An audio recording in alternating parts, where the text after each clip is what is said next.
Social മീഡിയകളിൽ കാന്തപുരം ഉസ്താദ് നിറഞ്ഞു നിൽക്കുമ്പോൾ എനിക്ക് ഓർമ്മ വന്നൊരു കഥയുണ്ട്. ഉമർ റളിയല്ലാഹു അൻഹു ഖലീഫയായിരിക്കുന്ന കാലത്ത് 3 പേർ തങ്ങളുടെ പിതാവിനെ വധിച്ചൊരു യുവാവിനെ ഖലീഫയ്ക്ക് മുന്നിൽ കൊണ്ടുവരുന്നുണ്ട്. അബദ്ധത്തിൽ സംഭവിച്ചു പോയ തെറ്റാണെങ്കിലും കൊലപാതകത്തിന് വധശിക്ഷയാണ് നിയമം. കൊല്ലപ്പെട്ടവരുടെ കുടുംബം മാപ്പ് നൽകിയാൽ പ്രതിക്ക് രക്ഷപ്പെടാം. പക്ഷെ പിതാവിനെ കൊന്ന പ്രതിക്ക് മാപ്പ് നൽകാൻ അവർ തയ്യാറായില്ല.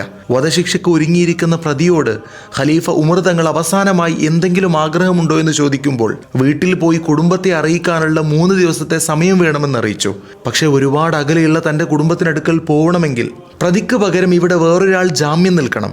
കൊലപാതക കുറ്റത്തിന് ശിക്ഷ വിധിക്കപ്പെട്ട പ്രതിക്ക് വേണ്ടി ജാമ്യം നിൽക്കാൻ അവിടെ ആരും തയ്യാറായിരുന്നില്ല.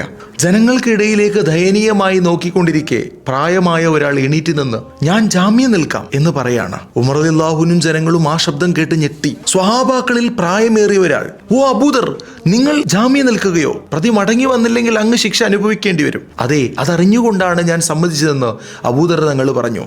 പ്രതി നാട്ടിലേക്ക് പോയി. 3 ദിവസങ്ങൾ കഴിഞ്ഞു. നിശ്ചയിക്കപ്പെട്ട സമയം എത്തിയിട്ടും പ്രതിയെ കാണാനില്ല. പ്രതിയില്ലേൽ ജാമ്യക്കാരൻ അനുഭവിക്കണം. അബൂദർ റളിയല്ലാഹുവിനെ തൂക്കിലേറ്റുക മാത്രമാണ് വഴി. അബൂദർ തങ്ങൾ കഴുമരത്തിലേക്ക് നടന്നു നീങ്ങുമ്പോൾ ചുറ്റും ജനങ്ങൾ നിശബ്ദമായി തേങ്ങാൻ തുടങ്ങി. അള്ളാഹുവിൻ്റെ റസൂലിൻ്റെ അരുമ ശിഷ്യൻ, അന്ന് ജീവിച്ചിരിക്കുന്ന സ്വഹാബാക്കളിൽ ഏറ്റവും പ്രായം ചെന്നവരിൽപ്പെട്ട അബൂദർ തങ്ങൾ കഴുമരത്തിൽ മരണം കാത്തിരിക്കുന്നു. പെട്ടെന്ന് ദൂരെ ഒരാൾ ഓടി വരുന്നു. കിതച്ചുകൊണ്ടയാൾ കഴുമരത്തിനടുത്തെത്തി.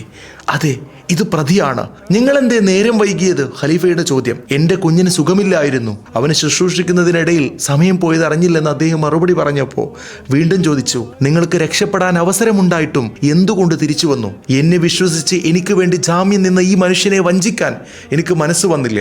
ഖലീഫ അബൂദറിന് നേരെ ചോദിച്ചു, ഇങ്ങനെ ഒരു അപരിചിതനായ ആൾക്ക് ജാമ്യം നിൽക്കുമ്പോൾ അയാൾ മടങ്ങി വരുമോ എന്ന് എന്താണ് നിങ്ങൾക്കുറപ്പ്?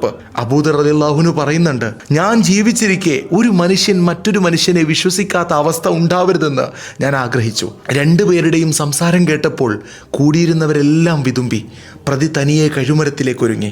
പെട്ടെന്ന് കൂടി നിൽക്കുന്ന ആളുകൾക്കിടയിൽ നിന്ന് ഒരു ശബ്ദം ഉയർന്നു വന്നു, പ്രതിക്ക് ഞങ്ങൾ മാപ്പ് കൊടുത്തിരിക്കുന്നു. മരണപ്പെട്ടവരുടെ മക്കൾ ഖലീഫക്ക് മുന്നിൽ പ്രതിക്ക് മാപ്പ് നൽകി. സദസ്സിൽ ആനന്ദത്തിൻ്റെ കണ്ണീർ പൊഴിഞ്ഞു.